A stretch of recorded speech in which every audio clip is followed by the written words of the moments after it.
ये आपका लक्ष्मीकांत का चैप्टर 3 है। और चैप्टर 3 में हम लोग पढ़ने वाले हैं संविधान की प्रमुख विशेषताएं। तो चलिए शुरुआत करते हैं और बहुत ही बेहतरीन ढंग से इसको देखेंगे। और यहाँ से आपका मेंस का क्वेश्चन 100% बनता है, ठीक है, मतलब बनेगा ही। अगर पीछे बार अगर नहीं पूछा गया पॉलिटी में तो 1 से 2 साल बीच करके पूछते रहता है, ठीक है। तो भारतीय संविधान की बात करेंगे तो तत्वों और मूल्य भावना की दृष्टि से अद्वितीय है।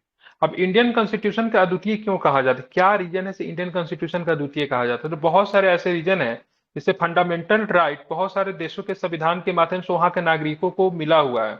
लेकिन फंडामेंटल राइट दे देने से काम नहीं बनती है, बशर्ते कि फंडामेंटल राइट अगर उनका हनन होता है तो उसके बचाव वह किस प्रकार से करे, ठीक है, वह बहुत मायने करता है। जैसे मैंने बोला भारत के नागरिक से ज्यादा फंडामेंटल राइट मौलिक अधिकार चीन के नागरिकों को दिया हुआ है। लेकिन चीन के नागरिकों का अगर मौलिक अधिकार का हनन होता है तो उसका बचाव कैसे करेंगे इसका तरीका नहीं दिया हुआ। लेकिन भारतीय संविधान में फंडामेंटल राइट के बचाव करने से संबंधित भी, ठीक है, ध्यान में रखेंगे। तो आर्टिकल 32 है कि नहीं है? इसको हम लोग क्या बोलते हैं? आर्टिकल 32 में क्या चीज की जानकारी दी गई है? सर राइट टू रीट जारी करना, कॉन्स्टिट्यूशनल हाँ रेमेडीज। बिल्कुल, जारी करने की रेमिडीज है। बिल्कुल। और साथ में अगर बात करेंगे तो आप देखेंगे दुनिया के देशों में, ठीक है, या तो 1 टायर गवर्नमेंट आपको देखने को मिलेगा या फिर 2 टायर, लेकिन हमारे यहाँ 3 टायर गवर्नमेंट है। तो बहुत सारी ऐसी चीजें हैं जो कि भारतीय संविधान को दुनिया के अन्य देशों के संविधान से बिल्कुल डिफरेंट करती है, बहुत ही बेहतरीन बनाती है, मतलब अद्वितीय बनाती है। इसके कई तत्व विश्व के विभिन्न संविधानों से उधार लिए गए हैं, ठीक है। लेकिन हालांकि आप लोग जब एग्जाम में लिखोगे ना तो यहाँ पे आप लिखना उधार लिए जगह के इसको चेंज कर देना, लिखना इसके कई तत्व विश्व के विभिन्न संविधानों से प्रभावित हैं, ठीक है। मतलब हम लोग क्या इंस्पायर्ड है, न कि हमने कॉपी किया है, न कि हमने उधार लिया है, ठीक है, हम लोग क्या है उनसे इंस्पायर है। समझ गए ना? भारतीय संविधान के कई ऐसे तत्व हैं जो उन्हें अन्य देशों के संविधानों से अलग पहचान करते हैं। अब क्या है, तो यह ध्यान देने योग्य बात है कि सन, ठीक है, मतलब ना एक मिनट थोड़ा सा जूम कर दूं। यह ध्यान देने योग्य बात है कि सन 1949 में अपनाए गए संविधान में अनेक वास्तविक लक्षणों में महत्वपूर्ण परिवर्तन हुए। शेष रूप में 7वां, 42वां, 44वां, 73वां, 74वां, 97वां और 101वें संशोधन में संविधान में कई बड़ी परिवर्तन वाले 42वें संविधान संशोधन अधिनियम 1976 की बात करें तो मिनी कॉन्स्टिट्यूशन अब कहा जाता है। तो ये जो कुछ संशोधन हुए, जैसे 7वां संशोधन था, 42वां संशोधन था, 44वां संविधान संशोधन था, 73 था, 74 था, 97 था, या फिर 101 नंबर का जो संवैधानिक संशोधन था, इनमें बहुत अधिक परिवर्तन आपको देखने को मिलते हैं। लेकिन इन सबों में अगर बोला जाएगा सबसे अधिक संवैधानिक परिवर्तन की बात करेंगे तो 1976 में एक संवैधानिक संशोधन होता है जिसको संविधान संशोधन, इसको आपको ध्यान में रखना है, ठीक है। यहाँ पे आपको देखने को मिलता है, इसीलिए इसको मिनी कॉन्स्टिट्यूशन भी कहा जाता है। हालांकि केशवानंद भारती की बात करेंगे 1973 में सर्वोच्च न्यायालय ने व्यवस्था दी थी कि अनुच्छेद 368 के तहत संसद को मिली संवैधानिक शक्ति संविधान के मूल ढांचों की बदलने की अनुमति नहीं देती है। यह प्रश्न आपको पूछा था, यह प्रश्न आपको 69th बीपीएससी में यह प्रश्न पूछा था, ठीक है। से मतलब मतलब किस केस में मूल ढांचा मतलब बेसिक स्ट्रक्चर का थ्योरी दिया गया, ठीक है। तो वहां पे ऑप्शन था ना 42 constitution amendment, sorry Keshavananda Bharati मामला 1973, एक वहां पे था ना 44वां संविधान संशोधन, दोनों था। वहां पे लिखा था ए बी या फिर ए और बी, तो बहुत सारे बच्चों ने मतलब ए बी दोनों लगा कर आया, लेकिन नहीं। कभी भी अगर आपसे पूछा जैसे मूल ढांचे का सिद्धांत की संवैधानिक संशोधन या फिर कब दिया गया था, तो ध्यान में रखना है सर्वोच्च न्यायालय ने व्यवस्था की थी ये अनुच्छेद 368 के तहत संसद को मिली संवैधानिक शक्ति संविधान के मूल ढांचे को बदलने की अनुमति नहीं देती है। ये केशवानंद भारती 1973 में था। ये मूल ढांचा क्या है? मूल ढांचा का मतलब क्या है? जैसे मूल ढांचा का मतलब कहिए सब सिंपल शब्दों में अगर हम समझेंगे तो ऐसा चीज जिसके बदलने से उसका सारा कुछ परिवर्तन हो सकता है। जैसे मान लीजिए एक मकान का अगर हम एग्जांपल लेते हैं, तो चलिए मकान को हम लोग, मेरे पास एक मकान है तो मकान को हम लोग क्या कर पेंट कर दिए, मकान में टाइल्स लगा दिए, तो क्या हुआ मकान की सुंदरता और बढ़ी, बढ़ी कि नहीं बढ़ी? मकान के ऊपर चलिए एक मकान और बना दिए तो उससे क्या उसकी सुंदरता बढ़ रही है, उसमें मजबूती आ रही है। लेकिन अगर कोई व्यक्ति क्या करे मकान का नींव ही निकाल दे या फिर उसको पिलर को तोड़ देते, क्या होगा पूरा ढह के मकान गिर जाएगा। संशोधन दोनों संदर्भ में हो रहा, पहले संदर्भ में संशोधन क्या कर रहा है, उसमें परिवर्तन क्या कर रहे हैं, उसको मकान को पेंट करवा रहा है, टाइल्स लगवा रहा है, तो क्या हुआ उसके मजबूती को लेकर हुआ। हाँ दूसरे संदर्भ में भी क्या कर उसमें भी परिवर्तन कर रहे हैं, लेकिन क्या करे पिलर हटा दे रहा है, नींव को हटा रहे तो मकान गिर जा रहा है। तो सुप्रीम कोर्ट ने कहा से देखिए, अब जो बेसिक स्ट्रक्चर जो है, जो बेसिक चीजें जो है, उसमें संशोधन नहीं किया जा सकता है। ठीक है, तो इससे एक चीज पता चलता है, तो भारतीय संसद संप्रभु नहीं है। क्या नहीं है? भारतीय संसद क्या नहीं, संप्रभु नहीं, मतलब भारतीय संसद को संशोधन करने का जो अधिकार जो है, मिला हुआ अधिकार असीमित नहीं है। मतलब अगर भारतीय संसद अगर गलत तरीके से अगर संशोधन करती है, तो उसका जुडिशियल रिव्यू होगा, न्यायिक पूर्वावलोकन होगा, तो वो चीजों का समाप्त किया जा सकता है। ठीक है, तो हमारे यहाँ संसद भी संप्रभु नहीं है, हमारे यहाँ सुप्रीम कोर्ट भी संप्रभु नहीं है। हमारा यहाँ क्या है, तो हमारा देश संप्रभु है, हमारा संविधान संप्रभु है। ठीक है, इसको आपको ध्यान में रखना है। अब हमारे यहाँ संविधान की विशेषता की बात करें, यही होता है, अगर मैं क्वेश्चन भी दूंगा भारतीय संविधान के प्रमुख विशेषता का वर्णन करें, तो इन्हीं यहीं से आप लिखोगे। ठीक है, इधर उधर के सोर्स से सबसे अच्छा रहेगा इन्हीं सोर्स को, ठीक है, ध्यान में रखना, फॉलो करना है। ठीक है, समझ गया ना? इन्हीं सोर्स को क्या करना है, फॉलो करना है, और यहीं से आप क्या करोगे, सारे चीजों को आप लिखोगे। ठीक है, सबसे लंबा लिखित संविधान है हमारा संविधान। कैसा है? लिखित है और सबसे लंबा है। अब बोलोगे सर सबसे लंबा संविधान होना इसकी विशेषता हो सकती है, तो भारतीय संविधान का जब आप इसके बारे में लिखोगे ना, जब इसके कमी के बारे में लिखोगे, तो उसमें भी लिखोगे से बहुत लेंथ, मतलब सबसे लेंथियस्ट है, मतलब सबसे लंबा है। अब विशेषता में भी आ जाएगा, तो इसकी खूबी भी है और इसकी डिमेरिट भी है। समझ गए ना? तो मूल संविधान को ढांचा दो का वर्गों, मतलब, हाँ, मूल ढांचा का मतलब मैं आगे समझाऊंगा। सर मूल ढांचा का मतलब यहाँ प्रस्तावना से लिया गया है नहीं, क्या मूल मतलब? ढांचा में बहुत कुछ आता है। ठीक है, मूल ढांचा में बहुत कुछ है, नॉट ओनली प्रस्तावना, मूल ढांचा बहुत कुछ आता है। ये संविधान में कहीं भी मूल ढांचा का वर्णन नहीं किया गया। हमारी न्यायपालिका जो है समय समय पे बताते रहती है, भाई साहब ये मूल ढांचा है, ये मूल ढांचा नहीं है। ठीक है, हालांकि 1973 से के बाद प्रस्ताव बहुत सारे चीजों को न्यायपालिका के द्वारा बेसिक स्ट्रक्चर मतलब मूल ढांचा के अंतर्गत शामिल किया गया, जो कि आगे है आपका क्लियर हो जाएगा, थोड़ा देर रुक जाइए। अब यहाँ पे देखिए संविधान को दो वर्गों में विभाजित किया गया है। ठीक है, जैसे आप देखो लिखित संविधान, अमेरिका का लिखित संविधान है, और दूसरा जो अलिखित संविधान, जैसे कि ब्रिटेन का अलिखित संविधान है। क्लियर? दो देशों का संविधान का मैंने एग्जाम्पल दिया, एक हमने ब्रिटेन का एग्जाम्पल दिया, एक हमने अमेरिका का एग्जाम्पल दिया। इसका जो है जो लिखित संविधान है, इसका जो अलिखित संविधान है, दोनों लोकतांत्रिक देश है। हालांकि यहाँ पे आप देखो ब्रिटेन में तो संवैधानिक राजतंत्र है, लेकिन लोकतंत्र तो है वहां पर भी, लेकिन संवैधानिक राजतंत्र है। भारत का संविधान विश्व में सबसे लंबा लिखित संविधान है। ये बहुत बृहद, समग्र और विस्तृत दस्तावेज है। रीजन क्या है, जब हमारा संविधान बन रहा था ना, तो हमने मतलब क्या किया, ठीक है, हमने 60 देशों का संविधान का क्या किया, अध्ययन किया। मूल रूप से 1949 संविधान में एक प्रस्तावना था, एक प्रस्तावना है जिसमें 395 अनुच्छेद थे, जो कि 22 भागों में बटी हुई थी, और साथ में उस समय अनुसूचियों की संख्या की बात करेंगे 8 थी। वर्तमान में संदर्भ में देखोगे, ठीक है, तो 470 के आसपास अनुच्छेद है, 25 भागों में विभक्त है, 12 अनुसूचियां, लेकिन मूल रूप से वही 395, 22 और 12। मतलब उस समय से अगर कुछ बढ़ा है तो अनुसूची में मूल रूप से बढ़ा है, क्योंकि बहुत जगह पे अभी भी 395 ही आंसर लेते हैं। सबसे पहला जो संशोधन जो हुआ हमारे संविधान में 1951 में हुआ। ठीक है, 1951 में हुए विभिन्न संशोधनों से करीब 20 अनुच्छेद एवं एक भाग को हटा दिया। कौन सा भाग को हटा दिया?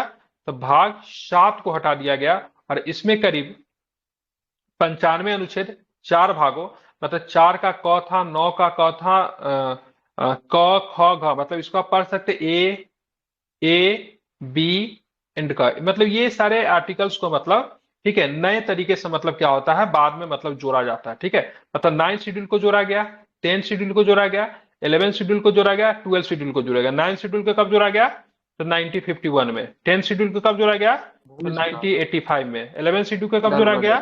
तो 1992 में। 1973। हाँ 2 3, हाँ कौन सा 11वां है ना, 11वां पंचवर्षीय उससे होगा। 73 में 11वीं 73, पंचायती सॉरी राज, सॉरी, पंचायती पंचायती राज। में 93 लिख दी। हाँ, ये भी मतलब क्या हो जाएगा, ये 93 और ये 74 में आया था सर, 73 नागर निगम। नहीं, अरे कॉन्स्टिट्यूशन अमेंडमेंट की बात नहीं कर रहा हूँ, ईयर की बात कर रहा हूँ। मैं ये नहीं 73वां बोल रहा हूँ सर, 1974 में शायद आया था ये नगर नहीं, निगम नहीं अरे सर, 73वां संविधान संशोधन है 1992 में ही दोनों है ये। 73वां सर, 74वां संविधान संशोधन आप बता रहे हो, ईयर 1992 में ही दोनों है। 1992 में ये होता है, 1993 में क्या होता है, पास हो जाता है। ठीक है, ये आप जो बता रहे हो 1973-74, ये कॉन्स्टिट्यूशन अमेंडमेंट है, मतलब संवैधानिक संशोधन है, संख्या है। ईयर की बात करेंगे तो 92-92 दोनों होगा, हालांकि दोनों लागू होता है 1 साल के बाद, ठीक है।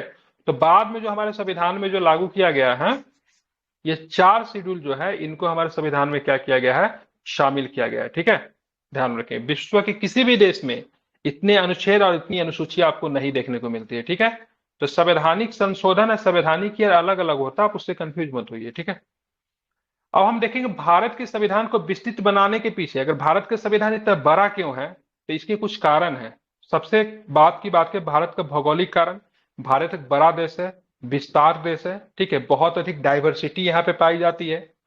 ऐतिहासिक इसके उदाहरण के रूप में भारत शासन अधिनियम 1935 के प्रभाव को देखा जाता है, जहां से लगभग 80% प्रावधानों को लिया गया 1935 के एक्ट से। भारत के संविधान की बात करेंगे तो केंद्र और राज्यों का एक ही संविधान है, मतलब ऐसा नहीं कि राज्य का अलग संविधान है और केंद्र का अलग संविधान है, ठीक है, ऐसा नहीं। हमारे यहाँ संविधान क्या एक है, लेकिन 2019 से पहले जम्मू कश्मीर का अलग संविधान होता था, लेकिन अब जाके सभी राज्यों का क्या हो गया, एकल संविधान हो गया। तो राज्यों का संविधान और केंद्र का संविधान एक होने की वजह से, ठीक है, ये काफी अधिक बृहत हो गया। जम्मू कश्मीर को छोड़कर केंद्र और राज्यों के लिए एकल संविधान है, लेकिन अब तो ये बातें लागू होती नहीं है। संविधान में कानून विशेषज्ञों का प्रभुत्व था, ठीक है, मतलब यहाँ पे बोला जाता था हमारा संविधान जो है ना वकीलों का स्वर्ग था। तो वकीलों ने क्या किया, अपने हिसाबों से मतलब क्या किया, इन्होंने क्या संविधान को बनाया। विशेषज्ञ लोग थे, तो अगर आप किसी चीज को लिखे और विशेषज्ञ जब उसी चीज को लिखते हो तो काफी उसको डिफाइन हुए में काफी लंबा लिखते हैं। तो इस वजह से भी, लोगों की वजह से, जिस तरह के लोग थे उनके वजह से भी हमारा संविधान जो था क्या हो गया, काफी अधिक बड़ा हो गया। साथ में संविधान में न सिर्फ शासन के मौलिक सिद्धांत बल्कि विस्तृत रूप से प्रशासनिक प्रावधान भी विद्यमान है। अब किसी देश का आप संविधान आप देखोगे तो वहां पे केवल शासन के मौलिक सिद्धांत ही होते हैं। मौलिक सिद्धांत में क्या, तो मौलिक सिद्धांत में संसद है, ठीक है, जैसे किसी संसद है उनके बारे में जानकारी दे दिया, मतलब मूल रूप से पावर किसके अधीन रख दिया, संसद के अधीन। अब नया किसी भी चीज को क्रिएट करना है तो कौन करेगी, संसद करेगी। लेकिन हमारे यहाँ मतलब शासन, मतलब शासन प्रशासन किस हिसाब से चलाया जाना चाहिए, यही केवल संविधान में होना चाहिए। विश्व के अनेक देशों के संविधान में आप देखोगे तो वहां पे प्रशासन को, शासन को चलाने के लिए किस प्रकार की व्यवस्था की जाएगी उतना ही चीजें लिखी हुई है, बाकी सारी चीजें किसको दे दी है, तो वहां पे लॉ मेकर जो है, लॉ मेकर बॉडी होता है, जैसे हमारे यहाँ पार्लियामेंट को लॉ मेकर बॉडी कहते हैं, तो वहां पे उनको दे दिया गया आप देख ले एडमिनिस्ट्रेशन कैसे चलेगा। लेकिन हमारे यहाँ एडमिनिस्ट्रेशन के बारे में भी संविधान में चर्चा लिखी गई है। बोलोगे सर कैसे, तो प्रधानमंत्री, राष्ट्रपति, मुख्यमंत्री, राज्यपाल, ठीक है, निर्वाचन आयोग, उसके बाद बात करेंगे तो लोक सेवा आयोग हो गया, कैग हो गया, इन सारे ही चीजों के बारे में चर्चा थी। ये सब क्या है, इस एडमिनिस्ट्रेशनल बॉडी है। ये संविधान में नहीं भी रहता तो कोई दिक्कत नहीं है, ठीक है, हो सकता था शासन के मौलिक चीजों को अगर शामिल अगर कर दिया जाता तो जिनको शासन करने का, जिनके पास अधिकार वो चाहते थे इन सबको रेगुलेट कर सकते थे। आखिर बाद में भी तो बहुत सारा बॉडी बना कि नहीं जिसके बारे में संविधान में कोई चर्चा नहीं था, उसको भी तो संवैधानिक संस्था मान के संसद के पास ही शक्ति गया। लेकिन इन सारे चीजों को शामिल करने की वजह से, प्रशासनिक प्रावधानों को शामिल करने की वजह से हमारा संविधान बहुत बड़ा बन गया, ठीक है। इसके अतिरिक्त आधुनिक लोकतंत्रों में जिन मामलों को आम विधानों अथवा स्थापित राजनीतिक परिपाटी पे छोड़ दिया गया उन्हें भी भारत में संवैधानिक दस्तावेज में शामिल किया गया है, ठीक है। चलिए आप देखेंगे हमारा जो संविधान जो है विभिन्न स्रोतों से विहित है, विहित मतलब लिया गया है। तो सबसे पहले आप देखोगे तो भारत के संविधान ने अपने अधिकतर उपबंध विश्व के कई देशों के संविधान और मुख्य रूप से भारत शासन अधिनियम 1935 के उपबंधों से लिया है। अंबेडकर जी ने कहा था कि भारत के संविधान का निर्माण विश्व के विभिन्न संविधानों को छानने के बाद किया गया। छानने का मतलब समझते हैं, जब छानेंगे किसी भी चीज को छानेंगे तो क्या होगा, जो बढ़िया चीज होगा, जो ओरिजिनल चीज होगा तो नीचे आ जाएगा, कूड़ा करकट क्या हो जाएगा, छन्ना में रह जाएगा। तो दुनिया के विभिन्न देशों का संविधान को छाना गया, उनसे जो सबसे अच्छी अच्छी चीजें जो थी ना उसको हम लोगों ने क्या किया, निकाल लिया। हमारा संविधान बनने का अच्छा रीजन ये भी था कि दुनिया के अन्य देशों का, जो अमेरिका वगैरह का संविधान आप देखोगे तो 18वीं शताब्दी में भी बन गया था, 1700 समथिंग में बन गया था। तो वहां के संविधान तो क्या था, पूरी तरीके से वृद्ध हो चुका है, धीरे धीरे धीरे धीरे, मतलब क्या उसमें डेवलपमेंट होते होते एक मतलब एकदम डेवलपिंग फेज पे पहुंच चुका है। अब वहां से जब चीजों को जो अपने संविधान में हम डाले तो बहुत अच्छी चीजों को हमने क्या किया, अपने संविधान में शामिल किया, ठीक है ना। जैसे मान लीजिए कोई आदमी आज से 10 साल पहले फोन लिया होगा, ठीक है, और अभी आपने फोन लिया, तो फोन तो वो भी था, वो भी तो फोन था, लेकिन पहले के फोन में और अभी के फोन में कितना अच्छा हो जाएगा। क्योंकि जो फोन बनाने वाला जो व्यक्ति जो होगा 10 साल पहले जो फोन बनाया होगा, अभी जो फोन बनाया होगा, तो गलती से सीखते सीखते सीखते सीखते 10 साल के बाद वो बेस्ट फोन बना देगा। तो हमारा संविधान दुनिया के विभिन्न देशों को जो सबसे अच्छी चीजों जो थी उनको हमने क्या किया, अपने संविधान में मतलब शामिल किया। लेकिन संविधान का मूल जो बेस जो है, ढांचा जो है, ठीक है, तो संविधान का अधिकांश ढांचागत हिस्सा भारत शासन अधिनियम 1935 से लिया गया। अब इसके पीछे भी रीजन था। हमारे यहाँ पे देखोगे तो 200 लगभग 200 वर्षों से ब्रिटिश रूल था। अब ब्रिटिश जो थे, ठीक है, ब्रिटेन का जो सिस्टम जो था उस हिसाब से हमारे यहाँ शासन व्यवस्था चला रहे थे।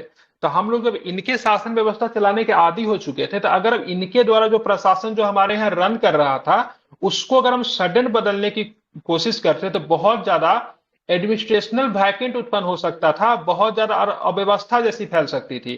तो हम लोगों के लिए आदत लगी हुई थी ब्रिटेन के द्वारा बनाए गए कानून के अनुसार ढलने की। इसलिए भी हमने क्या किया, चलो बहुत ज्यादा चेंज ना करके उनके द्वारा ही बनाए गए चीजों का मतलब अपना लिया। कैसे अपनाया, तो बहुत सारे फैक्ट को 1935 के जो संविधान में अपनाया गया, भारत शासन अधिनियम 1935 का, उनको थोड़ा बहुत चेंज किया गया या फिर हु बहू अपना लिया गया। अब एग्जाम में प्रश्न पूछेगा, बताइए संविधान का दार्शनिक भाग क्या है। मतलब संविधान का फिलोसफर पार्ट की बात करें कौन है, तो इसमें दो चीज आते हैं, एक मौलिक अधिकार है और दूसरा जो है राज्य के नीति निर्देशक तत्व है। एक में और जोर भी दे रहा हूं, प्रस्तावना। प्रस्तावना को ध्यान में रखिएगा, ये भी आपका क्या होता है, तो ये भी आपका प्रस्तावना की बात करेंगे तो ये भी आपका दार्शनिक हिस्सा में ही आता है, ठीक है। तो फंडामेंटल राइट और डीपीएसपी और साथ में आपको ध्यान में रखना प्रस्तावना, ठीक है, इसको आपको ध्यान में रखना इंपॉर्टेंट। ये क्या है, ये तो ये आपका दार्शनिक भाग है, इसको आपको ध्यान में रखना। अब हम बात करते हैं मौलिक अधिकार कहां से लिया गया। तो मौलिक अधिकार अमेरिका से लिया गया, लेकिन क्या अमेरिका में फंडामेंटल राइट है, तो नहीं, अमेरिका में फंडामेंटल राइट नहीं है। लेकिन अमेरिका में फंडामेंटल राइट से मिलता जुलता है, जिसको हम लोग क्या बोलते हैं, बिल ऑफ राइट बोलते हैं। क्या बोलते हैं अमेरिका में, bill of right. Bill of rights बोलते हैं, ठीक है। मतलब ये है, मिलता जुलता है। तो उसी को हमने क्या किया, बिल ऑफ राइट्स को हमने उठाया, लेकिन क्या अपने यहां हमने बिल ऑफ राइट नहीं दिया, हमने क्या उसका नाम रखकर मौलिक अधिकार फंडामेंटल राइट रख दिया। मतलब जैसे देखिएगा कुछ लोग जो ना बाहर से सब्जी लेकर आएंगे, ठीक है, लेकिन फिर भी अपने यहाँ क्या करेंगे, उसको प्याज वगैरह डाल उठ के उसको थोड़ा सा बढ़िया से बनाने की कोशिश करते थे। हमने विभिन्न देशों के संविधान से बहुत सारी चीजों को लिया है, लेकिन उसको हमने कैसे अपने तरह का बना दिया है, ठीक है। जैसे लोग कहते हैं चाइना में आप जाओगे तो मोमोज वगैरह मिलती है, लेकिन उधर का ही है, लेकिन हमारे मोमोज और उनके मोमोज में उतना ही अंतर है जितना जमीन और आसमान के बीच में है। तो हमने चीजों को वहां से लिया, लेकिन उसको अपने अनुरूप मतलब हमने बना दिया है। आयरलैंड से क्या लिया, डीपीएसपी लिया गया, लेकिन हमारा डीपीएसपी की बात करेंगे तो आयरलैंड के डीपीएसपी से बहुत ही अधिक डिफरेंट है, ठीक है। हमने अपने डीपीएसपी में गांधीवादी सिद्धांत, इन सारे चीजों को मतलब क्या किया है, शामिल किया है। हालांकि डीपीएसपी में कहीं भी नहीं लिखा उसे गांधीवादी सिद्धांत है, अभी कुछ भी है, अपने सुविधा के अनुसार हमने क्या किया, उसको बांट दिया है। आप देखिए कि संविधान के राजनीतिक भाग क्या है, ये तो हो गया संविधान का दार्शनिक भाग। तो संविधान के राजनीतिक भाग में देखोगे तो कैबिनेट सरकार का सिद्धांत है, जिसमें कार्यपालिका और विधायिका के संबंध में चीजें दी गई है। अब हमारे यहाँ आप देखोगे तो कार्यपालिका और विधायिका अलग नहीं है, ठीक है। कार्यपालिका और विधायिका को अलग नहीं रखा गया है, मतलब पूरी तरीके से इसको अलग अलग नहीं रखा गया। मतलब पावर डिस्ट्रीब्यूशन है, लेकिन कार्यपालिका और विधायिका में पूरी तरीके से पावर डिस्ट्रीब्यूशन नहीं है। मतलब यहाँ पे आप देखो कार्यपालिका हमेशा विधायिका के अंदर ही काम करता है, ठीक है। विधायिका आपकी लॉ मेकिंग बॉडी है, और जो विधायिका जो कानून बनाती है उस कानून को कौन फॉलो करता है, कार्यपालिका फॉलो करता है, ठीक है। ध्यान में आपको एग्जीक्यूटिव जिसको कहते हैं। ये चीजें कहां से ली गई, तो ये चीजें अधिकांश चीजें कहां से ली, ब्रिटेन के संविधान से ली गई है, ठीक है। क्योंकि हमने पार्लियामेंट्री फॉर्म ऑफ गवर्नमेंट को अपनाया है, सरकार का संसदीय स्वरूप को अपनाया है, इसलिए कार्यपालिका और विधायिका को हम लोगों ने कहां से लिया, ब्रिटेन के संविधान से। सर अब आते बट हैं संविधान के, 15 नंबर, सर 15 नंबर आर्टिकल तो जुडिशरी और ये एग्जीक्यूटिव को सेपरेशन की बात तो करता है, आपने बोला कि मतलब कि एक ही है। हाँ तो अरे सेपरेशन की बात करता है, लेकिन बहुत जब जो लॉ मेकिंग जो प्रोसेस जो होता है, ठीक है, अगर विधायिका कोई कानून अगर बनाती है तो कार्यपालिका उसको फॉलो करती है, बहुत मायनों में सेपरेशन है। लेकिन हमारे टोटली सेपरेशन जो होता है ना, जैसे अमेरिका में है, विधायिका, जैसे आप देख सुनो, मैं एक सिंपल एग्जांपल दे रहा हूँ। जैसे मान लीजिए, चलिए आप हम चलते एक एग्जांपल हम लोग लेते हैं, चलिए चलिए एक एमपी का एग्जांपल लेते हैं, ठीक है। ठीक है, एमपी है, ठीक है। ये एमपी की बात करेंगे, जब तक ये सदन में बैठा हुआ है तो इसका काम क्या है? लॉ मेकिंग करना।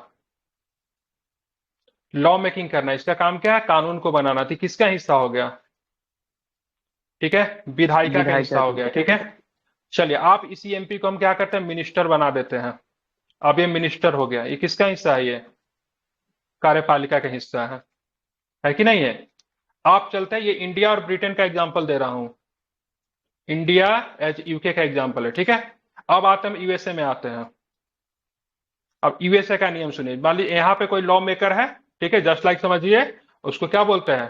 People's of representative, house of representative बोला जाता है। लोअर लोअर हाउस को, वहां पे संसद को कांग्रेस बोलते हैं।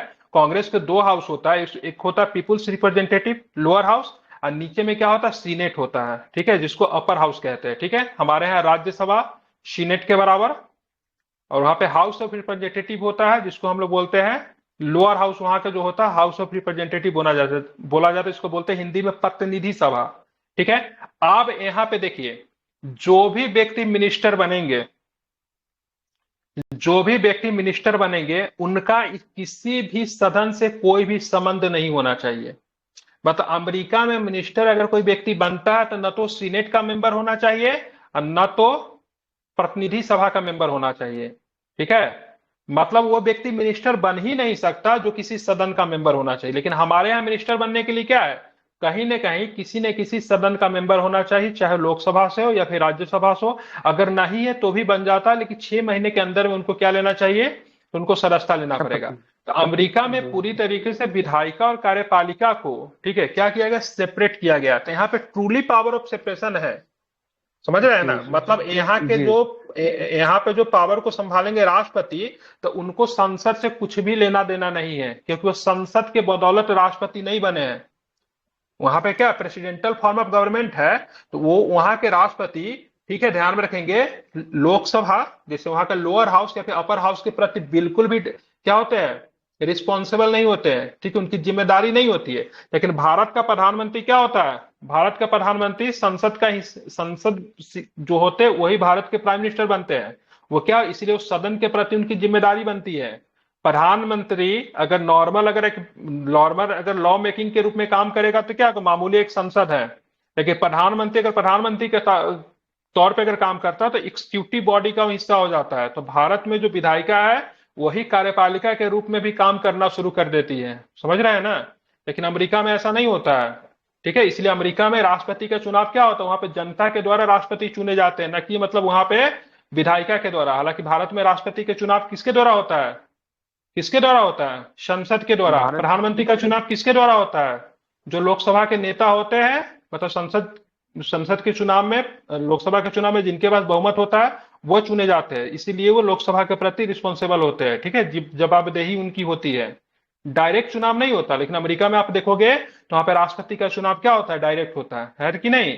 इसलिए वहां पे टोटल पावर ऑफ सेपरेशन है, लेकिन भारत में टोटल पावर ऑफ सेपरेशन नहीं है। हालांकि कहा गया आर्टिकल्स जो आपने बताया उसमें पावर ऑफ सेपरेशन की बात की गई है, लेकिन बहुत अलग अलग सेंस में बहुत जगह पे अलग अलग चीजें प्रयुक्त होती है, ठीक है। चलिए, अब आते हैं भारत के संविधान पे सबसे बड़ा प्रभाव की बात करेंगे तो भौतिक सामग्री का स्रोत भारत सरकार अधिनियम 1935 का है, जहां से क्या लिया गया? संघीय व्यवस्था। लेकिन भारत किसका एग्जाम्पल है? क्वासी फेडरल बोलते हैं, नहीं, अर्ध संघीय। भारत को क्या बोला जाता है? केसी बियर ने क्या बोला था भारत को? तो भाई साहब, क्वासी इंडिया जो है अर्ध फेडरल। संघीय है, ठीक है। पूरी तरह से संघीय कौन है? तो पूरी तरीके से संघीय यूएसए है, क्योंकि वहां पे क्या ये। है? व्यवस्थापिका और कार्यपालिका और न्यायपालिका का पूरी तरीके से अलग अलग रखा गया। लेकिन भारत में नहीं है ऐसा। अब यहाँ पे देखोगे न्यायपालिका भी लिया गया है, राज्यपाल, आपातकालीन अधिकार, लोक सेवा आयोग और अधिकतर प्रशासनिक विवरण भी इसी से लिया गया है। संविधान के आधे से अधिक प्रावधान की बात करेंगे तो 1935 के अधिनियम के समान है या फिर उनसे मतलब मिलते जुलते हैं, ठीक है। भारत के संविधान की बात करेंगे, नम्यता जिसको क्या बोलते हैं? फ्लेक्सिबिलिटी। अनम्यता मतलब क्या बोलते हैं? रिजिडिटी, रिजिड, उनके बीच का मतलब मिश्रण है, ठीक है। संविधानों का नम्यता अनम्यता मतलब कठोर और मतलब क्या बोलते हैं उसको? नर्म, दोनों के दृष्टि से भी वर्गीकृत किया जाता है। आप देखेंगे कठोर संविधान क्या होता है? कठोर या अनम्य संविधान उसे माना जाता है जिसमें संशोधन करने की विशेष प्रक्रिया की आवश्यकता है। उदाहरण के लिए अमेरिकी संविधान, अमेरिका के संविधान में संशोधन हो ही नहीं सकता है, जल्दी नहीं हो सकता, बहुत टफेस्ट प्रोसेस रखा गया है। ठीक है, अगर देखा जाए एक दृष्टि से ये ठीक भी है, एक दृष्टि से आप देखोगे तो खराब भी है। जैसे भारत में कई बार आपने ये सुनने को मिलता होगा से सरकारें आएगी तो यहाँ पे संविधान को बदल देगी। तो भाई संविधान को बदलना इतना आसान तो नहीं है, लेकिन अमेरिका में कोई नहीं कह सकता ऐसे ये सरकारें आएगी तो क्या करेगी, टोटल कॉन्स्टिट्यूशन को चेंज करेगी, क्योंकि वहां पे प्रोसेस काफी टफ रखा गया चेंज करने का, नहीं बदला जा सकता, बहुत दिक्कत होगा, सारे राज्यों से परमिशन लेना पड़ेगा, लेकिन राज्य ऐसा परमिशन क्यों देगी। लेकिन दूसरे सेंस में देखेंगे तो खराब भी है, क्योंकि बदलते हुए समय की मांग के अनुसार क्या संविधान में परिवर्तन होना चाहिए या फिर नहीं होना चाहिए, होना चाहिए। यूसीसी को डीपीएसपी में रखा गया था, लेकिन बदलता हुआ समाज क्या मांग कर रहा है, यूनिफॉर्म सिविल कोड की मांग कर रहा है कि नहीं कर रहा है।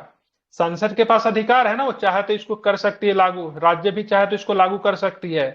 लेकिन अगर ऐसा रहता ही नहीं, चेंज ही नहीं हो सकता था, तो फिर दिक्कतें तो हो जाती ना। संविधान रिजिडिटी, संविधान की बात नम्यता, कठोर है तो वो भी कुछ मायनों में ठीक है। कभी भी कोई ऑटोक्रेटिव गवर्नमेंट लोगों का अधिकार नहीं छीन सकती है, क्योंकि संशोधन हो नहीं सकता है। अगर नहीं है, ठीक है, बहुत अधिक फ्लेक्सिबल है तो वो भी दिक्कत है, और बहुत अधिक कठोर है वो भी दिक्कत है। ठीक है, लचीला एवं नम्य संविधान जिसको फ्लेक्सिबल कहते हैं, किस प्रकार के संविधान को कहते हैं, तो वहां पे संशोधन की प्रक्रिया, अमेंडमेंट का प्रोसेस बहुत आसान हो सकता है। जैसे कि ब्रिटेन का संविधान, ब्रिटेन का संविधान जैसे चाहेगा वहां का पार्लियामेंट उसको घुमा सकता है। इसलिए ब्रिटेन के संविधान के बारे में कहते हैं, जैसे ब्रिटेन के जो लॉ मेकर्स जो है, या फिर संविधान, ब्रिटेन का जो संविधान है वहां पे जो संसद को इतना अधिक शक्ति दिया गया है, सो एक लड़की को लड़का और लड़का को लड़की बनाने के अलावा सारा काम कर सकती है। वहां पे न्यायपालिका के पास 9 के बराबर पावर है। ब्रिटेन की संसद जो कहेगी, न्यायपालिका, जुडिशरी उसको मानने के लिए मतलब क्या है, मजबूर है। लेकिन भारत के संविधान, भारत का पार्लियामेंट तो ऐसा नहीं, भारत का संसद के पास ऐसा शक्ति नहीं है, क्योंकि भारत का संसद के पास शक्ति है संशोधन करने का, लेकिन संशोधन करने का असीमित पावर नहीं है उसके पास।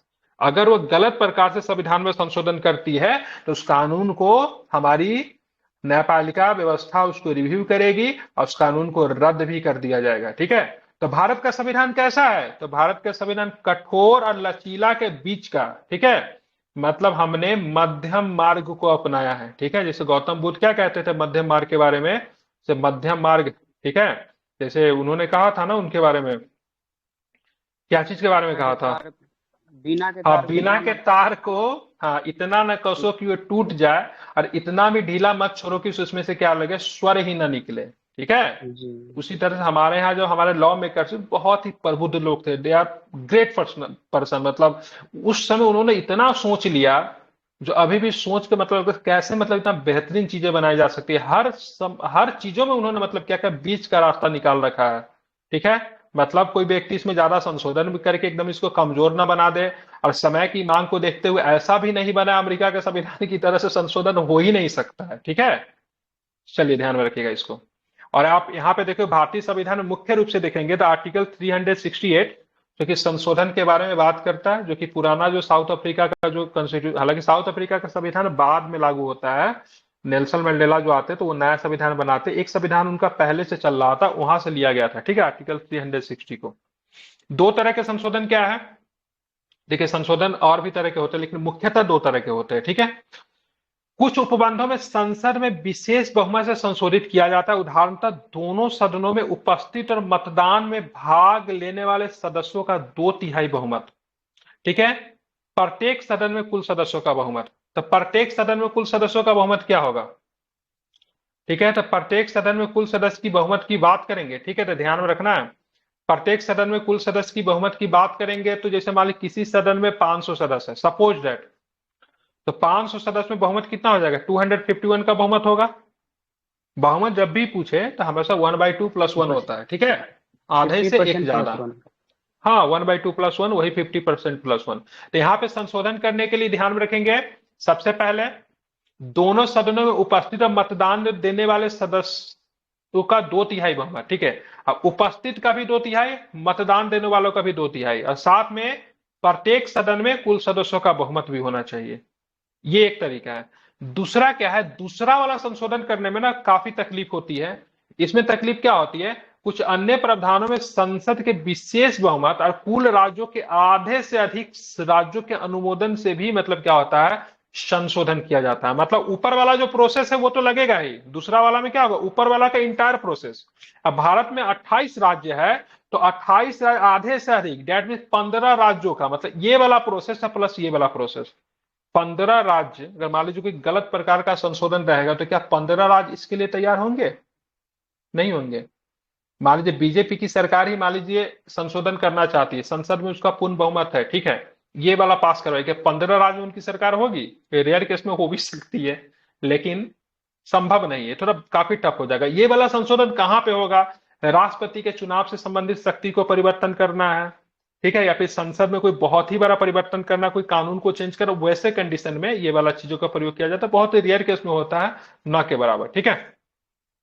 इसके अलावा संविधान के कुछ प्रावधान आम विधायी प्रक्रिया के तहत संसद में सामान्य बहुमत के माध्यम से भी संशोधित किए जा सकते हैं। उल्लेखनीय कि ये संशोधन अनुच्छेद 368 के अंतर्गत नहीं आते। 368 के अंतर्गत यही आएगा, ठीक है, एक विशेष बहुमत और ऊपर से प्लस आधा राज्य, एक नॉर्मल विशेष बहुमत।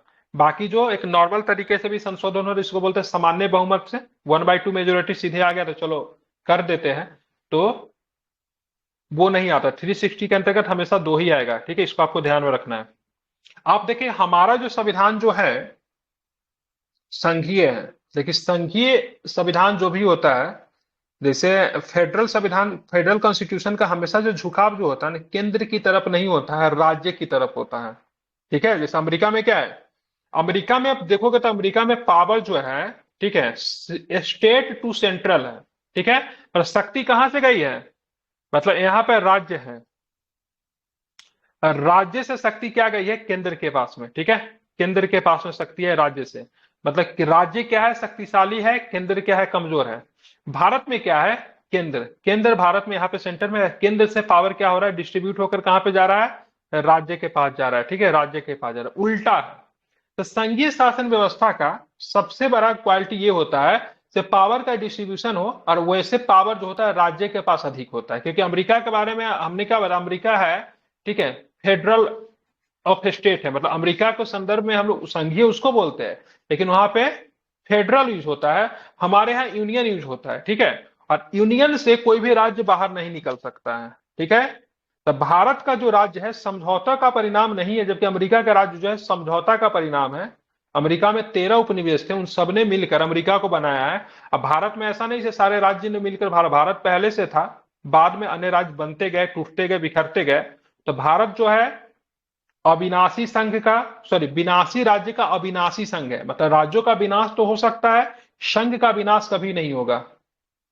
जबकि अमेरिका के राज्य क्या है, अविनाशी है, ठीक है। अमेरिका के राज्य में थोड़ा सा सीमा परिवर्तन, नाम परिवर्तन भी करने की क्षमता वहां के संसद के पास नहीं है, ठीक है, राज्य क्या है वहां पे स्वतंत्र है।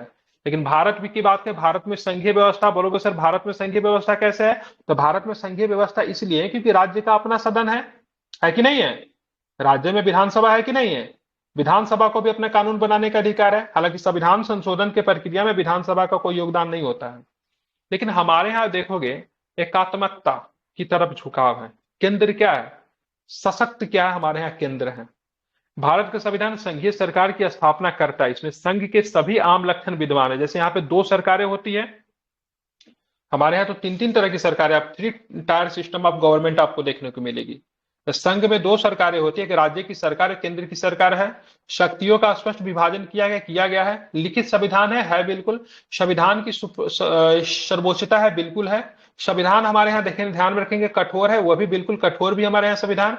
साथ में हमारे यहाँ देखेंगे तो न्यायपालिका स्वतंत्र है, बिल्कुल हमारे यहाँ न्यायपालिका स्वतंत्र है। साथ में बात करेंगे 2 सदन है, बिल्कुल हमारे यहाँ 2 सदन भी है, ठीक है, जिसको लोकसभा और राज्यसभा कहते हैं। ये सारे लक्षण जो है किसके हैं, संघीय सरकार के लक्षण है। आप बोलोगे सर संघीय सरकार का ये सब लक्षण है, तो गैर संघीय सरकार का क्या लक्षण है। अब मान लीजिए आपको घर में कोई आदमी बोले ठीक है चलो घर में आराम से पढ़ाई लिखाई करो, सब कुछ है, फ्रिज में बहुत कुछ रखा हुआ है, जो है खाने वाला ये सब कुछ रखा हुआ है, ठीक है। बाहर में एक आदमी को, चौकीदार को आपको खड़ा कर देता, आपको कितना तकलीफ होगा। वही हमारा संविधान है, ठीक है। राज्यों के बहुत अधिक पावर देने के बाद भी राज्य के ऊपर एक चौकीदार को बैठा देता है, जो कि राज्य का सारा जानकारी केंद्र सरकार को देने का काम करती है। चौकीदार कौन है, कौन है वो चौकीदार बताइए? गवर्नर। गवर्नर, बिल्कुल, वेरी गुड। ठीक है, तो गवर्नर को केंद्र सरकार के द्वारा राज्यों में नियुक्त करना ये संघीय व्यवस्था का लक्षण है, भी एकात्मक व्यवस्था का लक्षण है। एकात्मक संघीय व्यवस्था का व्यवस्था लक्षण है नॉर्मली। ठीक है, एकात्मक। बिल्कुल। वहां पे लॉ मेकिंग प्रोसेस में क्या गवर्नर हस्तक्षेप कर सकता है कि नहीं कर सकता है? कर सकता है, 100% कर सकता है। विधानसभा के द्वारा जो बिल वगैरह जो गवर्नर के पास जाती है, गवर्नर उसको रोक के रख लेता है, या फिर कभी कभी लंबे समय तक होल्ड करके रखता है, जैसे केरल का मामला उठा था। ठीक है, तो क्या यहां से स्टेट के पावर या फिर स्टेट को जो हमने पावर जो दिया वो प्रभावित हो रहा है कि नहीं हो रहा है? हो रहा है ना। ये जो है, जब गवर्नर पढ़ाऊंगा तो उसमें मैं बहुत अच्छे तरीके से बताऊंगा। तो एक तरह से ये एकात्मक लक्षण हो गया। ठीक है, और गैर संघीय लक्षण भी हमारे संविधान में विद्यमान है। जैसे हमारे यहाँ सशक्त केंद्र है, संविधान दो होना चाहिए, जैसे अमेरिका की तरह। अमेरिका में राज्य का संविधान अलग है और वहां पे केंद्र का संविधान अलग, अपना अपना संविधान है। संघीय शासन व्यवस्था में दोनों का संविधान अलग अलग, अमेरिका जैसा। हमारे यहाँ ऐसा नहीं है। अमेरिका में देखेंगे तो डुअल सिटीजनशिप है, कोई व्यक्ति कैलिफोर्निया का नागरिक होता है तो कोई व्यक्ति यूएसए का नागरिक हो। हमारे यहाँ सिंगल सिटीजनशिप है। यह भी एकात्मक लक्षण है। संविधान का कुछ मायनों में लचीलापन भी है। न्यायपालिका भी हमारे यहाँ एक है। अमेरिका में जाएंगे तो कैलिफोर्निया में भी सुप्रीम कोर्ट होता है और यूएसए का भी अपना सुप्रीम कोर्ट है। लेकिन यहाँ पे क्या देखो, एक न्यायपालिका है। केंद्र के द्वारा राज्य को एक क्यूरेटर के तौर पर राज्यपाल को बैठा देते हैं। ऑल इंडिया सर्विसेज, अब देखिए कितना खराब चीज है ऑल इंडिया सर्विसेज। देखोगे, ऑल इंडिया सर्विस को अखिल भारतीय सेवा कहते हैं। 3 प्रकार की सेवा आती है इसमें। आईएएस होता है, आईपीएस होता है, एक होता आईएफएस होता है। ये आईएफएस में ना इंडियन फॉरेन सर्विस नहीं है। ठीक है, क्या होता है? इंडियन फॉरेस्ट सर्विस होगा। ठीक है, ध्यान में रखेंगे, इंडियन फॉरेस्ट सर्विस है। ठीक है, अब देखो आईएएस की बात करेंगे, इसकी नियुक्ति कौन करती है? कौन करती है इसकी नियुक्ति? केंद्र राष्ट्रपति। सरकार करती है ना? नहीं, केंद्र सरकार। अच्छा जी। इसको ट्रेनिंग कौन करवाता है? सर सेंट्रल केंद्र सरकार गवर्नमेंट। ने करवाता सेंट्रल गवर्नमेंट। सेंट्रल नौकरी करने के लिए इसको कहां भेजते हैं? है सर स्टेट में। स्टेट में भेजते हैं। स्टेट में। अगर जरूरी होगा तो ये प्रधानमंत्री के कार्मिक मंत्रालय के अधीन काम करता है। ये प्राइम मिनिस्टर के प्रभाव में काम कर सकता है कि नहीं कर सकता है? जी आईपीएस बिल्कुल। किस मंत्रालय के? गृह मंत्रालय के अधीन काम करता है कि नहीं? तो आप आईपीएस का नियुक्ति आप कर रहे हो। ठीक है, सारी चीजें आप करवा रहे हो, परीक्षण आप कर रहे हो, उसको नियुक्त आप कर रहे हो। उनके बाद इनको सर्विस के लिए स्टेट जब अलॉट किया जाता है और ये गृह मंत्रालय को रिपोर्ट करती है, ये प्राइम मिनिस्टर के मंत्रालय कार्मिक मंत्रालय जो था उनको रिपोर्ट करती है, तो ये केंद्र सरकार के दबाव में काम कर सकती है कि नहीं कर सकती है? तो ये बिल्कुल। एक बहुत बड़ा एकात्मक लक्षण का क्वालिटी माना जाता है ऑल इंडिया सर्विसेज। अमेरिका में जाओगे तो वहां पे स्टेट के सर्विसेज अलग है, ऑल इंडिया सर्विसेज वहां पे सेंट्रल का सर्विसेज अलग है। हमारे यहाँ भी स्टेट के सर्विसेज है। राज्य सरकार, जैसे कोई टीचर है, कोई मान लीजिए कोई टीचर है, कोई स्कूल में पढ़ा रहा है, या फिर मान लीजिए कोई राज्य सरकार के किसी कर्मचारी चयन आयोग के द्वारा चुना गया, वो उसमें काम करो, क्या राज्य की सर्विसेज है। उसके बाद आता है केंद्र की सर्विसेज। ठीक है, 3 तरह की सेवाएं हमारे यहाँ होती है। कि राज्य की सेवाएं, ठीक है, जो राज्य के अधीन, एक केंद्र की सेवाएं, और एक होता ऑल इंडिया सर्विसेज। अब ऑल इंडिया सर्विसेज में आईएएस हो गया, आईपीएस हो गया, आईएफएस हो गया। बोलोगे सर ऑल इंडिया सर्विसेज क्या है? तो मान लीजिए कोई आईएएस आईपीएस स्टेट में काम कर रहा है। ठीक है, अब केंद्र सरकार के खिलाफ काम कर रही है। जैसे कि अभी प्राइम मिनिस्टर साहब गए थे ना कुछ दिन पहले पंजाब में, तो वहां पे एक आईपीएस जो था ना, उसने सुरक्षा का ध्यान नहीं रखा। तुरंत उनको अमित शाह के द्वारा गृह मंत्रालय के ने उनको कल होकर रिपोर्ट भेजा, कैसे भेजो उसको दिल्ली, बताते हैं सुरक्षा किस प्रकार से की जाती है। ठीक है, तो तुरंत उनको बुला ले। मतलब ऐसे सर्विसेज जो केंद्र के अधीन भी काम करे, राज्य के अधीन भी काम करे, उनको ऑल इंडिया सर्विसेज कहते हैं। देखिए, डेपुटेशन पे बुलाया जाता है। कोई भी आईएएस अधिकारी डेपुटेशन पे नहीं जाना चाहती, सब चाहती है स्टेट में, क्योंकि deputation is not a good thing. ठीक है, इसको हमेशा सजा के तौर पे ही आईएएस आईपीएस को डेपुटेशन पे दिल्ली में बुलाया जाता है। क्योंकि दिल्ली में आप बैठोगे कहाँ पे सचिवा, वहां पे बैठोगे, मंत्रालय में बैठोगे। मंत्रालय में आईएएस आईपीएस का कोई इज्जत नहीं है। ठीक है, सारा भौकाली जो होता है ना निकल जाता है, वो स्टेट में ही रहती है। ठीक है, तो इसीलिए इनको ऑल इंडिया सर्विसेज कहते हैं, क्योंकि केंद्र और राज्य दोनों की सेवाएं करती है। ठीक है, हालांकि राज्य की सर्विसेज ऑलरेडी हमारे यहाँ है, और केंद्र की सर्विसेज है। कोई आदमी इनकम टैक्स में नौकरी कर रहा है, कोई आदमी बैंक में नौकरी कर रहा है, कोई आदमी रेलवे का नौकरी कर रहा है, किसकी सर्विसेज? केंद्र की है कि नहीं? कोई आदमी मान लीजिए ब्लॉक में क्लर्क है, ठीक है, आप ही लोग बीपीएससी की तैयारी करो, क्या राज्य की सर्विसेज है? इस तरीके है, ठीक है। तो ये ऑल इंडिया सर्विसेज जो है सो केंद्र को सशक्त बनाती है, ये संघीय शासन व्यवस्था की क्वालिटी नहीं है, केंद्र को एकात्मक शासन व्यवस्था की तरफ झुकाव रखती है, ठीक है। ध्यान, ये सब पॉइंट आप लिखोगे ना मेंस में तो काफी अच्छे नंबर मिलेंगे। फिर भी संविधान में कहीं भी संघीय शब्द का इस्तेमाल नहीं किया गया, हालांकि अनुच्छेद 1 में भारत, अनुच्छेद 1 की बात करेंगे, आर्टिकल्स 1 की बात करेंगे, भारत का उल्लेख राज्यों के संघ के तौर पे किया गया है, ठीक है। क्या किया गया है? राज्यों का संघ के तौर पे। लेकिन इसका जो अंग्रेजी अनुवाद जो पढ़ते हो ना, तो India shall be union of states होता है, नहीं तो India shall be federal of state नहीं है। अमेरिका में फेडरल है, हमारे यहाँ क्या यूनियन है। लेकिन उसका जब हिंदी मीनिंग जब पढ़ोगे फेडरल का और हिंदी मीनिंग जब पढ़ेंगे यूनियन का, तो दोनों का क्या होता है, बताया था ना कल, संघ ही निकल कर आता है, ठीक है। तो हिंदी इंग्लिश में बहुत अधिक दिक्कत है, ठीक है। तो इसके दो अभिप्राय क्या क्या है, तो पहला, भारतीय संघ राज्यों के बीच किसी समझौते का निष्कर्ष नहीं है, मतलब कोई राज्य जो है से आपस में समझौता करके कोई देश नहीं बना लिया है। और दूसरा, किसी भी राज्य संघ को अलग होने का अधिकार नहीं है, मतलब भारत में कोई राज्य आ तो सकता है लेकिन निकल नहीं सकता है, ठीक है। ध्यान में रखिए, सिक्किम आया ना 1975 में, आया कि नहीं आया? इन फ्यूचर पाकिस्तान का कोई हिस्सा भारत में शामिल हो जाए, सपोज कर रहा हूं, ऐसा नहीं होगा, हो भी सकता है, नथिंग, कुछ भी ऐसा नहीं है। लेकिन कोई राज्य कहेगा हम अलग हो जाए तो संभव नहीं है, ठीक है। जैसे नॉर्थ ईस्ट में आप देखोगे अलगाववाद पढ़ना है, क्षेत्रवाद पढ़ना है, सब इसी से, मतलब सब आगे आगे जैसे पढ़ोगे अलगाववाद क्या होता है, क्षेत्रवाद क्या होता है, सब इसमें पढ़ना, तो उसमें राज्य के कॉन्सेप्ट को अच्छे से बताया गया है। तो कोई अलग नहीं हो सकता, ठीक है। इसी वजह से भारतीय संविधान को नामांकित, निम्नांकित नाम दिए गए, जैसे एकात्मक की भावना में संघ, मतलब भारतीय संविधान संघ तो है लेकिन उसकी भावना, उसकी आत्मा कैसी है, एकात्मक है, ठीक है। अर्धसंघीय किसने कहा? केसी बियर, कई बार पूछा जाता है अर्धसंघीय किसने कहा? केसी बियर। फेड मतलब मोल जोल वाला फेडरलिज्म, ठीक है, मतलब बार्गेनिंग फेडरलिज्म, ठीक है, किसने कहा? मॉरिस जोन्स ने कहा, ये सब पूछता है। कोऑपरेटिव फेडरलिज्म ग्रैनविल ऑस्टिन ने कहा।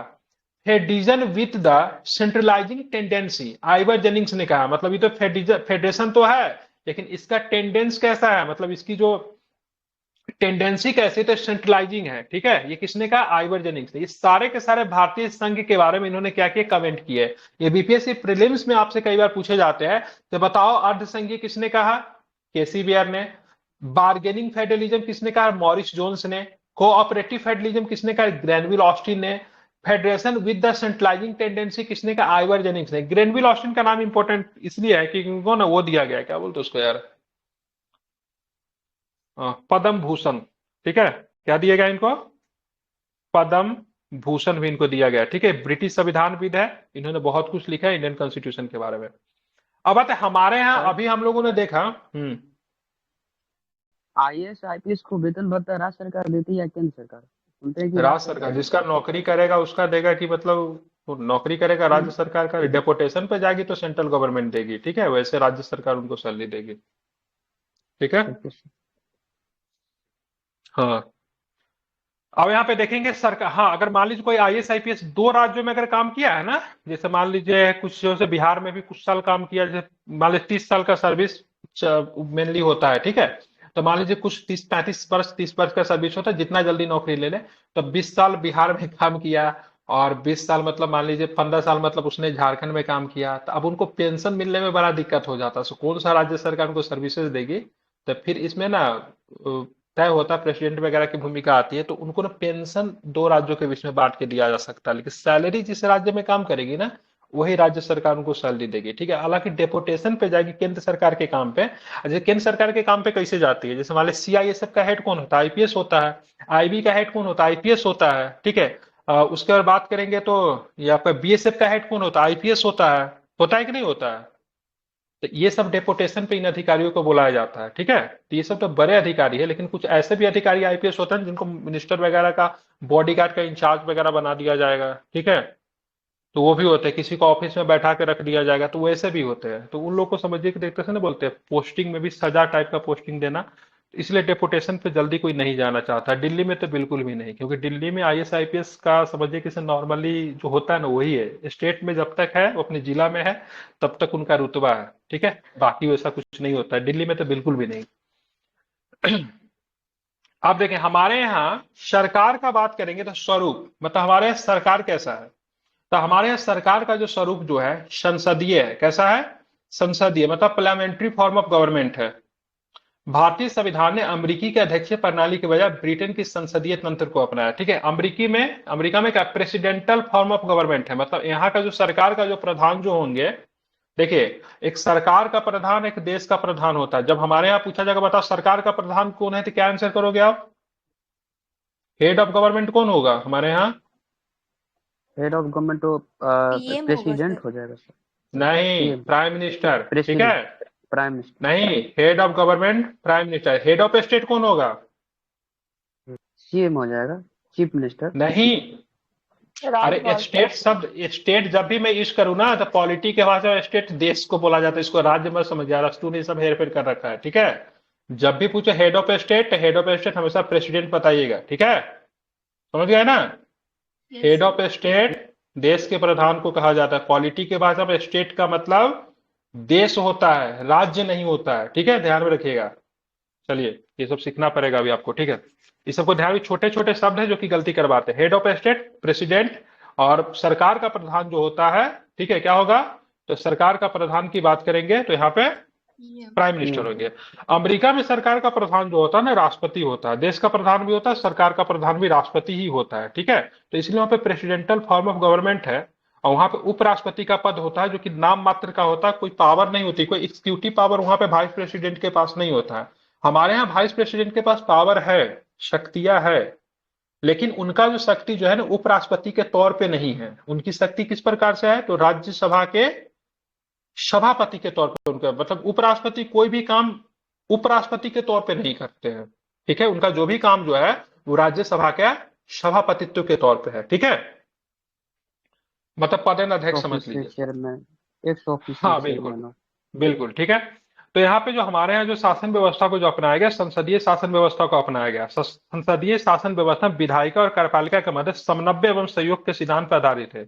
अभी जो आपका जो डाउट जो क्लियर हुआ था आर्टिकल 15 की 14 जो बताया था आपने, जो बोला था सर पावर का सेपरेशन है, देखिए क्या लिख रहा है, संसदीय शासन व्यवस्था जहां पे भी रहेगा विधायिका और कार्यपालिका आपस में क्या करेंगे, समन्वय और सहयोग के सिद्धांत पे काम करेंगे।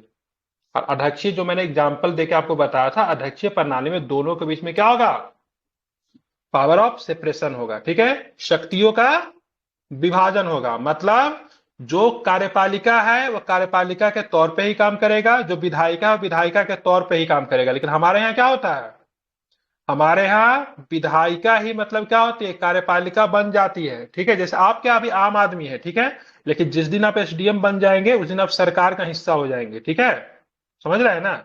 जैसे ही आपके पास नौकरी हो जाएगी तो उस समय आम आदमी नहीं रहेंगे, आप क्या सरकार बन जाएंगे। अब सरकार का अंग कौन है, तो सरकार का अंग तो सरकार तो खुद ही है, एसडीएम भी है, डीएम भी है, एसपी भी है।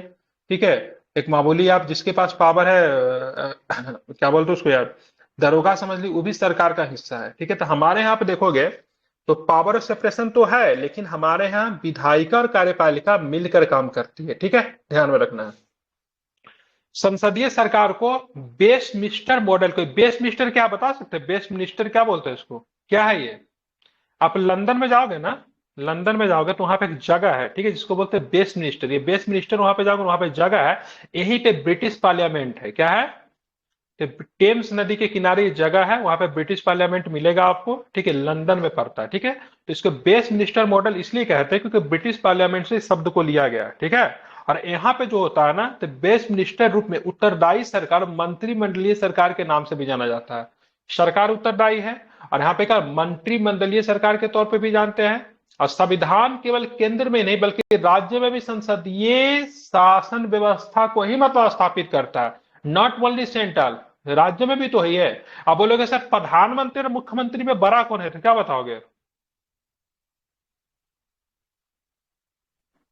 वैसे तो आप कहेंगे प्राइम मिनिस्टर, ठीक है, लेकिन देखिए प्राइम मिनिस्टर और मुख्यमंत्री में कोई बड़ा नहीं होता, दोनों का समतुल्य माना गया है। ठीक है, पॉलिटी के टर्म में देखोगे तो दोनों को दोनों समतुल्य है। जिस तरह देश में प्राइम मिनिस्टर है उसी तरह राज्य में क्या है, मुख्यमंत्री है। ठीक है, दोनों को दोनों समतुल्य है, दोनों को दोनों अपने अपने सरकार के क्या होते हैं, प्रमुख होते हैं, दोनों का अपना एक कैबिनेट होता है। ठीक है, इसको आपको ध्यान, दोनों को समतुल्य माना गया, कोई बड़ा कोई छोटा नहीं है। ठीक है, ध्यान में रखिएगा।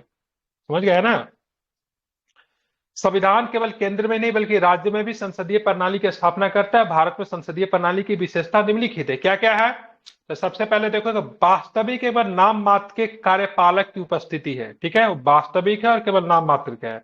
बहुमत वाले दल की सत्ता होती है। जिसके पास बहुमत है वो मतलब क्या चलेगा? वो सरकार चलाएगा, चाहे बहुमत कितना होना चाहिए? सदन की संख्या का 50% +1। विधायिका के समक्ष कार्यपालिका की संयुक्त जवाबदेही होती है।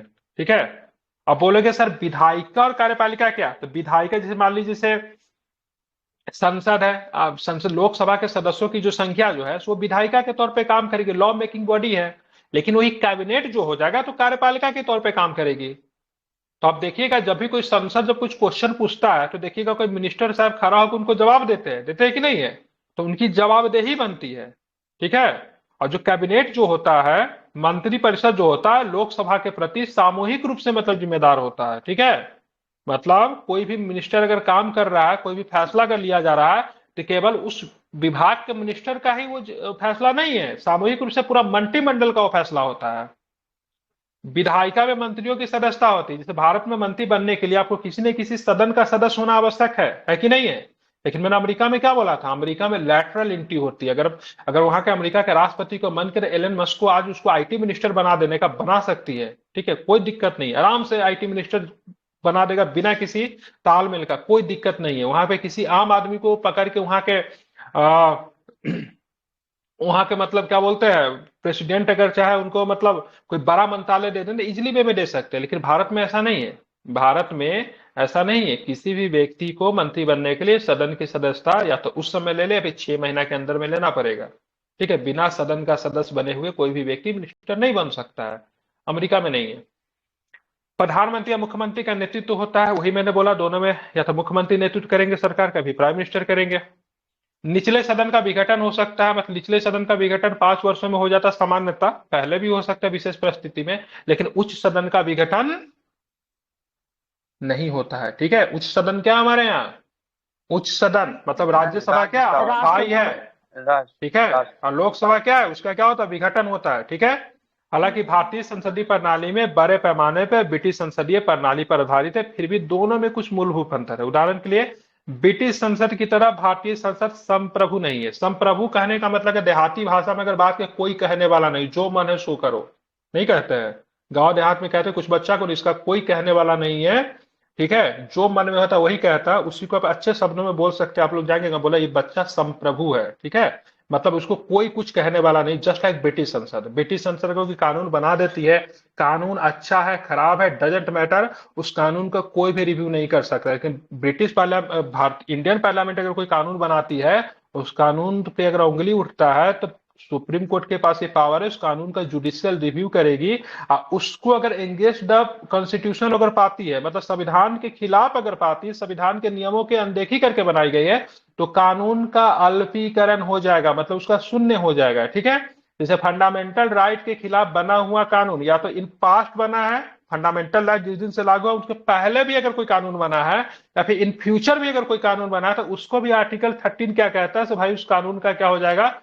शून्य हो जाएगा, कानून को समाप्त कर दिया जाएगा, आर्टिकल 13। तो बहुत ऐसा आर्टिकल्स है जो कि पार्लियामेंट के द्वारा बनाए गए कानून का शून्य करने की शक्ति रखता है। दैट मीन भारतीय संसद जो है, इंडियन पार्लियामेंट जो है, वो पूरी तरीके से क्या है? संप्रभु नहीं है। ठीक है, आप बोलोगे सर तो कोर्ट जो है, सुप्रीम कोर्ट जो है भारतीय संसद के कानून को, ठीक है, बनाए गए कानून को समाप्त कर सकती है, तो क्या कोर्ट संप्रभु है? तो नहीं, हमारा सुप्रीम कोर्ट भी संप्रभु नहीं, हमारा संविधान संप्रभु है। मतलब सबको संविधान के नियमों का अधीन में रखकर काम करना है, इसलिए संविधान की सर्वोच्चता है, न कि सुप्रीम कोर्ट की सर्वोच्चता। तो कभी अगर क्वेश्चन पूछे संविधान सर्वोच्च है कि सुप्रीम कोर्ट सर्वोच्च है, तो ध्यान में रखिएगा संविधान सर्वोच्च है। ठीक है, क्योंकि संविधान को सुप्रीम कोर्ट को संविधान के नियमों उसके अधीन रहकर कार्य करना है। ठीक है, भारत का प्रधान निर्वाचित व्यक्ति होता है। भारत का प्रधान की बात करेंगे, पूछेगा भारत इंडिया रिपब्लिक क्यों है, कभी अगर ऐसा क्वेश्चन पूछेगा भारत गणतंत्र क्यों है, तो सिंपल सा पूछेगा भाई, भारत गणतंत्र इसीलिए कि हेड ऑफ स्टेट का हमारे यहाँ क्या होता है, चुनाव होता है। हमारा हेड ऑफ स्टेट जो होता है, कोई हमारे यहाँ वंशानुगत व्यवस्था नहीं है, जैसे ब्रिटेन में है, महारानी एलिजाबेथ सेकेंड की मृत्यु हो गई तो उसका पुत्र चार्ल्स द थर्ड को राजा बना दिया गया। हमारे यहाँ नहीं, हमारे यहाँ भी जो हमारे राष्ट्रपति है, head of state Droupadi Murmu साहिबा, अगर उनका कार्यकाल पूरा हो जाता है तो उसके बाद कोई दूसरी राष्ट्रपति या फिर कोई दूसरा राष्ट्रपति साहब आएंगे, ठीक है, उनका चुनाव होगा। हाँ ये है कि हमारे राष्ट्रपति का जो चुनाव जो होता है अमेरिका की तरह, उसमें पब्लिक का डायरेक्ट पार्टिसिपेशन नहीं होता है, लेकिन जनप्रतिनिधि का होता तो है। अरे हमने ही तो संसद को चुना है, हमने ही तो विधानसभा में अपने विधायकों को चुना है, हमारे ही चुने गए विधायक हमारे ही चुने गए संसद और राष्ट्रपति के चुनाव में पार्टिसिपेट करते हैं, ठीक है ना। क्योंकि भारत जैसे देश में जब इतना बड़ा देश है, वहां पे राष्ट्रपति को अगर डायरेक्ट अगर चुनाव करें तो बहुत अधिक चुनावी व्यवस्था खर्चीली हो सकती है। इसलिए राष्ट्रपति को चुनने के लिए जो प्रक्रिया जो अपनाया गया है वो अप्रत्यक्ष रखा गया, न कि प्रत्यक्ष, ठीक है। किसी भी संसदीय व्यवस्था में, चाहे भारत की हो अथवा ब्रिटेन की हो, प्रधानमंत्री की भूमिका अत्यंत महत्वपूर्ण हो जाती है। संसदीय व्यवस्था में सरकार का प्रधान कहीं पर भी हो, क्या होगा, तो प्रधानमंत्री ही होंगे, ठीक है। जैसा कि राजनीति की जानकारी से प्रधानमंत्री सरकार भी कहते हैं, ठीक है। तब इसको आप पार्लियामेंट्री फॉर्म ऑफ गवर्नमेंट समझ लीजिए, ठीक है, या भी ध्यान में रखना है उसको, या फिर ठीक है क्या बोलते हैं उसको, प्रधानमंत्री सरकार के तौर पर भी हम लोग जानते हैं, ठीक है। आज का लास्ट टॉपिक करवा रहा हूं, संसदीय संप्रभुता एवं न्यायिक सर्वोच्चता में समन्वय। संसदीय संप्रभुता और न्यायिक सर्वोच्चता, इसके बीच में क्या है, समन्वय है, ठीक है। क्या है इसमें, तो संसद की संप्रभुता का नियम ब्रिटिश संसद से जुड़ा हुआ है। संसद संप्रभु हमारे यहाँ का नहीं है, लेकिन ब्रिटेन का तो है। जबकि न्यायपालिका का सर्वोच्चता का सिद्धांत अमेरिका के सर्वोच्च न्यायालय से लिया गया है। अमेरिका में सर्वोच्च न्यायालय जो होता है सर्वोच्च होता है, ठीक है। और संप्रभु कहां से होता है, तो संप्रभु संसद कहां है, ब्रिटेन का संसद संप्रभु है। हमारे यहाँ हम लोग ने जब अपनाया तो हम लोगों ने जिस प्रकार से भारतीय संसदीय प्रणाली ब्रिटेन प्रणाली से भिन्न है, ठीक उसी प्रकार सर्वोच्च न्यायालय की न्यायिक समीक्षा की बात करेंगे, शक्ति अमेरिकी सर्वोच्च न्यायालय से कम है। समझ रहे हैं ना, मतलब अमेरिका का सर्वोच्च न्यायालय उसके पास बहुत अधिक जुडिशियल पावर दिया गया, लेकिन भारत के सर्वोच्च न्यायालय के पास उतना नहीं है, ठीक है। दूसरी बात अगर बात करेंगे तो संसद जो संप्रभु है ब्रिटेन में, लेकिन भारत का संसद उतना संप्रभु नहीं, कुछ मायनों में संप्रभु है।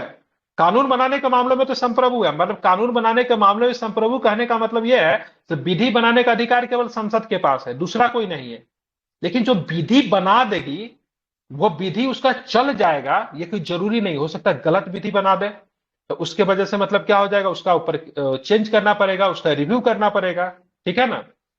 ऐसा इसलिए है क्योंकि अमेरिकी संविधान में विधि की नियत प्रक्रिया का प्रावधान है, जबकि भारतीय संविधान विधि द्वारा स्थापित प्रक्रिया, ध्यान रखें, अनुच्छेद 21 का प्रावधान है, ठीक है।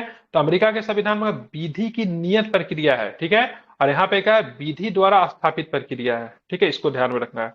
इसलिए भारतीय संविधान निर्माताओं ने ब्रिटेन की संसदीय संप्रभुता और अमेरिका के न्यायपालिका सर्वोच्चता के बीच उचित संतुलन बनाने को मतलब क्या दिया, प्राथमिकता दी है। एक और जहां सर्वोच्च न्यायालय अपनी न्यायिक समीक्षा की शक्तियों के तहत संसदीय कानूनों को असंवैधानिक घोषित कर सकता है, बहुत इंपॉर्टेंट है। संसदीय कानून दैट मीन संसद जो कानून बनाएगी उसको न्यायिक समीक्षा जुडिशियल रिव्यू करके सर्वोच्च न्यायालय उस कानून को क्या कर सकती है, असंवैधानिक घोषित कर सकती है।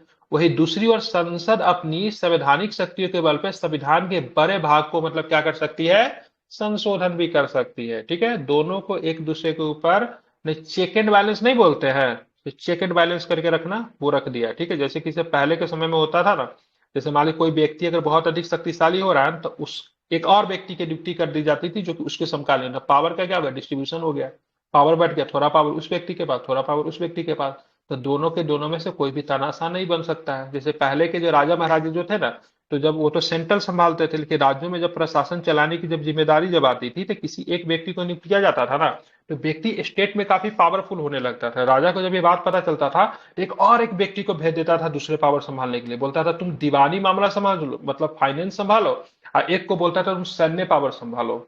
अब इधर आर्मी को अलग कर दिया, इधर मतलब क्या करे, फाइनेंस को अलग कर दिया।